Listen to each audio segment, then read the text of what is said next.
Assalamualaikum warahmatullahi wabarakatuh. Kenalkan nama saya Andi Muhammad Asyam Nopal Rizky dengan NIM akhir 217. Saya berasal dari kelompok A1. Di sini saya akan menyampaikan laporan praktikum anatomi blok 2.3 yang telah dijelaskan kemarin. Jadi yang pertama, saya akan membahas mengenai area Brodmann. Oke, jadi area Brodmann di sini terbagi jadi banyak sebenarnya, tapi yang penting-penting di sini ada beberapa. Yang pertama ada nomor 4. Nah, nomor 4 ini dia merupakan area motorik primer. Dia nanti terletak di area gyrus presentralisnya. Untuk fungsinya ya motorik berarti untuk mengontrol gerakan volumtir wajah sama ekstremitas-ekstremitas. Jadi kalau ada lesi di area Brodmann 4 ini nanti namanya paresis. Selanjutnya ada area motorik sekunder. Ya, itu ada di gyrus nomor 6. Lebih tepatnya nanti dia di gyrus postsentralis. Fungsinya sama motorik, yang berarti mengendalikan gerakan volunteer. Selanjutnya ada area Brodmann 312 yang merupakan area sensorik. Sensorik berarti ya eh, untuk sensor untuk mengenali sumber-sumber gitu, kualitas sama kuantitas, nyeri, tekan, suhu. Selanjutnya ada area gustatorik atau kita sebut area 43. Area gustatorik di sini nanti dia berhubungan sama indera pengecapan. Selanjutnya ada area Broca atau kita sebut area bicara motorik yang nomor 44 sama 45. Dan nanti mengontrol bicara motorik ya berarti mengontrol aspek bicara. Oke, selanjutnya ada area Brodmann nomor 39, 40 sama 22 yang merupakan area bicara sensorik. Kalau ya bicara terus sensorik yang berarti untuk dia lebih ke pemahaman sama interpretasi bahasa baik lisan sama tulisannya itu. Terus ada area Brodmann 4142 yang merupakan area auditori primer. Kalau ada lesi berarti nanti akan terjadi penurunan dalam pendengaran itu. Selanjutnya ada nomor 22 yang merupakan area auditori sekunder. Terus ada area nomor 17 atau atau lebih jelasnya dia area visual primer di sini yang berarti untuk penglihatan. Nomor 18 sama 19 juga sama tapi dia area visual yang sekunder. Next. Oke, kita selanjutnya akan bahas mengenai Tractus pyramidalis. Jadi nanti jadi untuk alurnya dari cortex cerebri terus ke cross posterior capsula interna, kemudian ke bagian tengah mesencephalon, turun ke pons melalui bagian ventral oblongata, terus ada yang menyilang, ada yang tidak, yang menyilang di decus pyramidalis, menurun ke tractus corticus spinalis lateralis, kemudian berakhir di cornu anterior medulla spinalis. Jadi nanti jarak area motorik primer sama sekunder yang tadi nomor 4 sama 6, dia yang berjalan menuju medulla spinalis. Dan nanti menyilang kolateral di bawah medulla oblongata tadi, di sini Decussatio pyramidalis. Sisanya nanti tidak menyilang. Oke, lanjut. Kita akan bahas mengenai Tractus extra pyramidalis. Sebenarnya hampir sama, tapi di sini untuk fungsi-fungsinya dia lebih ke menunjang kerja Tractus pyramidalis, dan dia juga merupakan pengendali aktivitas motorik yang dijelaskan koreks motorik cerebri dan tractus pyramidalis. Dia terdiri dari tractus vestibulus spinalis yang fungsinya untuk keseimbangan dan tonus otot. Terus ada tractus reticulospinalis spinalis ventrolateral yang dari pons dan lainnya. Sini pada masih bayi masih belum sempurna, jadi ya bayi itu nanti tidak bisa memegang dan mempertahankan benda-benda lunak yang ada di tangannya. Oke, next kita akan bahas mengenai encephalon atau kita sebut otak. Jadi encephalon di sini pertama kita akan membahas mengenai embriologi. Jadi encephalon di sini dibagi jadi tiga. Ada forebrain, midbrain, hindbrain. Di sini forebrain nanti terbagi jadi dua, telencephalon, diencephalon. Kemudian midbrain di sini terbagi jadi mesencephalon, kemudian hindbrain terbagi jadi metencephalon sama mielencephalon. Telencephalon nanti berubah menjadi cerebral hemisferium cerebral, diencephalon jadi thalamus, kemudian mesencephalon jadi midbrain, metencephalon jadi pons sama cerebellum, sama mielencephalon yang akan menjadi medula itu. Oke, ini untuk gambar yang lebih jelasnya, encephalon. Di sini dia encephalon kan tadi terbagi jadi dua. hipotalamus sama talamus. Oke, di sini ada mesencephalon, kemudian cerebellum yang merupakan mesencephalon, pons juga mesencephalon, medulla oblongata yang juga merupakan bagian dari melencephalon. Selanjutnya ada hemisferium cerebri atau kita sebut telencephalon tadi.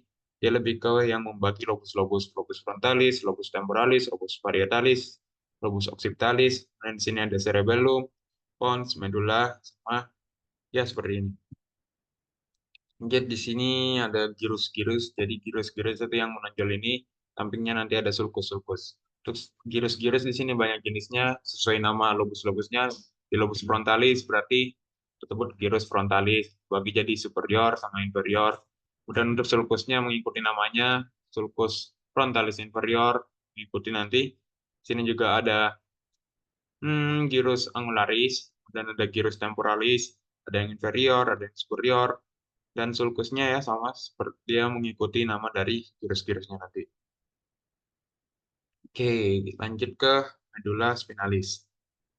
Hmm, sini medulla spinalis ada struktur eksternanya, kita sebut viscera mediana anterior, sulcus mediana posterior, sulcus anterolaterales yang merupakan tempat keluarnya radix anterior, dan untuk sulcus posterolateralisnya yang akan keluar nanti radix afferent atau kita sebut radix sensorik gitu. Kemudian ada struktur internanya sendiri. Di sini ada substansia alba yang warnanya putih karena dia berisi dari serabut saraf yang terhubung mielin. Kemudian ada substansi grisea yang warnanya abu-abu. Dia karena didominasi oleh badan sel saraf. Oke, lanjut di sini ini ada pembagian plexus-plexusnya. Untuk plexus cervicalis dibentuk oleh rami primary ventralis, nervus cervicalis 1 sampai 5.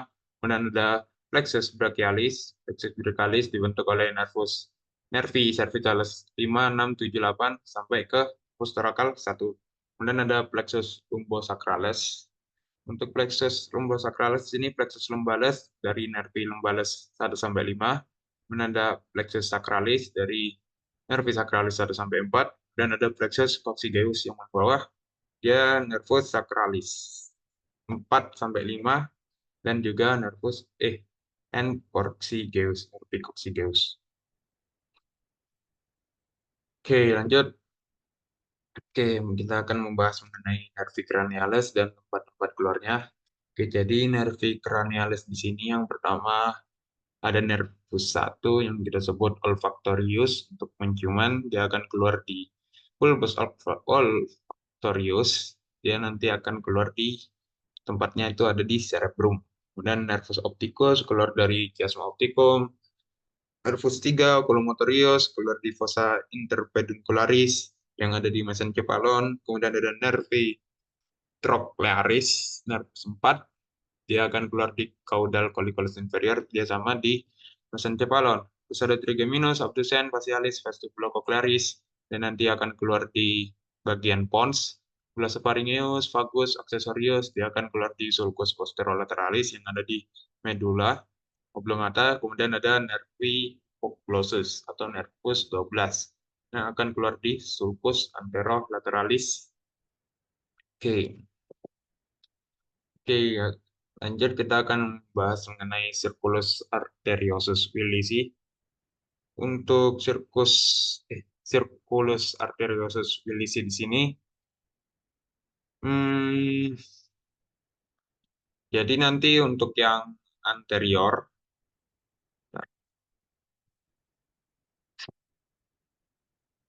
hmm, oke, jadi arteri carotis interna itu nanti akan bercabang menjadi arteri cerebri anterior dan arteri cerebri yang media. Kemudian dua arteri vertebralis yang posterior dia akan bersatu menjadi arteri basilaris yang akan memvaskularisasi truncus cerebri yang nanti juga yang lanjut akan bercabang menjadi arteri cerebri posterior. Nah, untuk yang arteri dua cerebri anterior ini nanti dia dihubungkan oleh arteri komunikans yang anterior, Kemudian untuk arteri cerebri posterior dan arteri cerebri media, dia akan dihubungkan oleh arteri komunikans yang posterior. Oke, lanjut. Kita akan membahas mengenai jalur penglihatan di sini.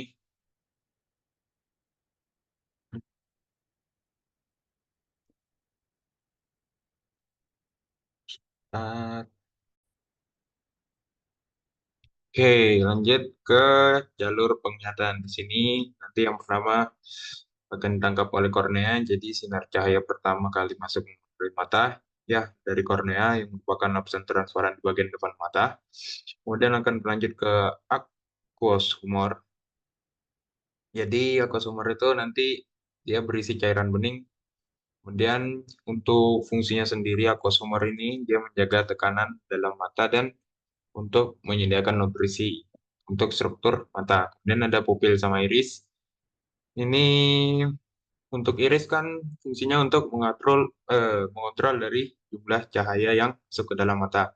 Kemudian masuk ke lensa mata.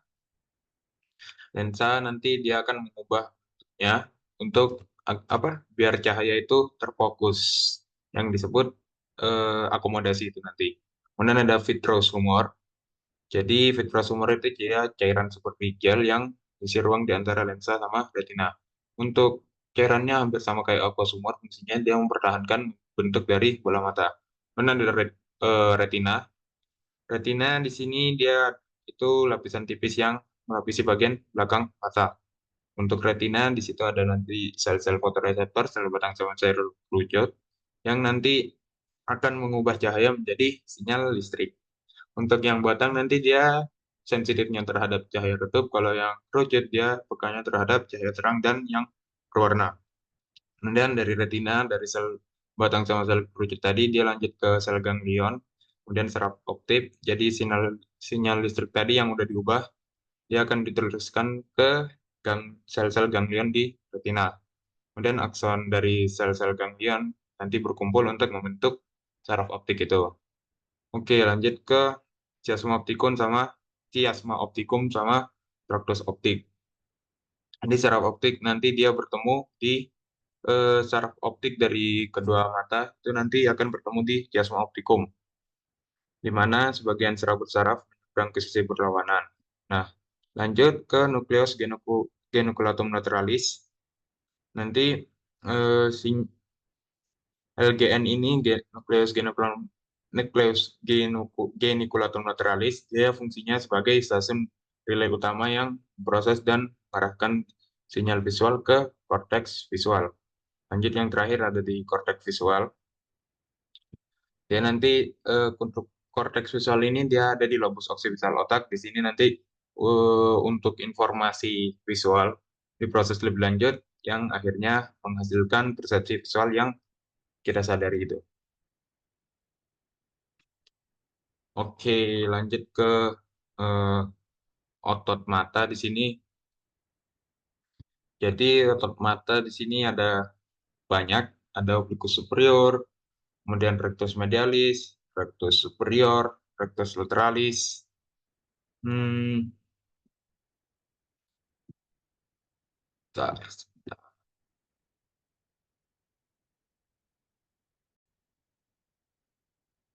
Oke, lanjut ke otot mata tadi. Ini ada oblikus superior, inferior. Untuk yang menginervasi semuanya hampir sama, nervus 3 kecuali di oblikus superior itu nanti nervus 4. Kalau yang rectus lateralis itu nervus 6. Yang sisanya nanti dia ada di nervus 3. Oke, untuk fungsi-fungsinya ya kebanyakan untuk menggerakkan, pastinya untuk menggerakkan bola mata. Kalau yang medialis berarti untuk menggerakkan bola mata ke tengah, kemudian yang lateralis berarti agar kita bisa melirik ke kanan kiri begitu. Untuk melihat ke lateral, kemudian yang oblikus inferior sama superior untuk bisa melihat ke medial maupun atas sama bawah itu nanti. Oke, lanjut. Oke, kita akan membahas mengenai saraf simpatis dan parasimpatis. Di sini untuk perbedaannya bisa dilihat distribusi dia kalau simpatis dari torakolumbal, kemudian parasimpatis dari kraniosakral. Kemudian dari panjang aksonnya kita lihat di sini untuk neuron preganglioniknya yang simpatis dia nanti pendek, kemudian yang postganglioniknya yang panjang. Kalau yang parasimpatis nanti kebalikannya. Nah, kalau yang neurotransmitternya untuk preganglionik yang simpatis dia lepaskan ACH atau acetylcholine. Kalau yang postganglioniknya akan mengeluarkan norepinefrin. Kalau yang parasimpatis dia dua-duanya preganglion maupun postganglion dia akan mengeluarkan ACH. Kemudian untuk efek fisiologisnya di sini fight or flight, kalau di sini rest and digest. Jadi untuk istirahat dan untuk pencernaan. Oke, next. Di sini kita akan bahas mengenai modalitas dari syaraf kranial. Jadi di sini ada 7 tipe modalitas atau komponen neuroi nervi cranialis. Ada GSE, GVE, SVE, GVA, SVA, GSA, SSA. Kalau GSE general berarti umum, somatik berarti tubuh, eferen. Eferen berarti yang untuk menuju keluar dari otak. Fungsinya untuk motorik, untuk skelet umum. GVE berarti general, visceral, efferent. General umum, visceral berarti untuk organ-organ tertentu kayak mata. Kemudian efferent berarti untuk agar keluar tubuh, untuk motorik begitu. Ini otonom parasimpatis. Dan ada SVE, spesial visceral efferent, berarti spesial, dan visceral berarti yang beberapa doang. Kemudian untuk efferent yang keluar juga dari tubuh. Nih, lebih jelasnya ya di sini untuk pembagiannya kalau nervus 1 olfaktorius penciuman berarti dia SPA, berarti spesial visceral afferent. Dan nervus opticus ada SSA.